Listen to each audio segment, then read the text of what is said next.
എല്ലാവരുടെയും സ്നേഹവും സപ്പോർട്ടും ഞങ്ങളോടൊപ്പം ഉണ്ടാവില്ലേ? അപ്പൊ ഇനി വീട്ടിലധികം ഭക്ഷണം വെക്കണ്ട, നിങ്ങൾ പോരെ കേട്ടാ.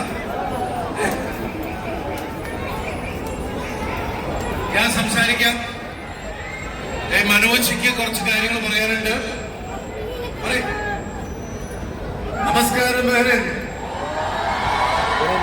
ആ നമസ്കാരത്തില് വളരെ അർത്ഥവത്തായ നമസ്കാരമാണ്. ബഹ്റൈനിലെ എല്ലാ മലയാളികളും വന്നിട്ടുണ്ടെന്നുള്ളതാണ് സത്യം. ഞാൻ നോക്കുമ്പോൾ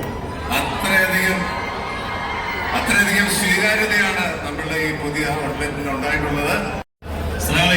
നമസ്കാരം. 2013 ഞങ്ങൾ സുഹൃത്തുക്കളൊക്കെ ചേർന്ന് കൊച്ചിയിൽ ആരംഭിച്ച ദേപുട്ട് റെസ്റ്റോറന്റിന്റെ 6ാമത്തെ ശാഖയാണ് ഇവിടെ എത്തിയിരിക്കുന്നത്. തീർച്ചയായിട്ടും ഈ പ്രിയപ്പെട്ട ഞങ്ങളുടെ ഈ സഹോദരങ്ങളുടെ എല്ലാവരുടെയും സപ്പോർട്ട് പ്രതീക്ഷിക്കുന്നു. Thank you so much.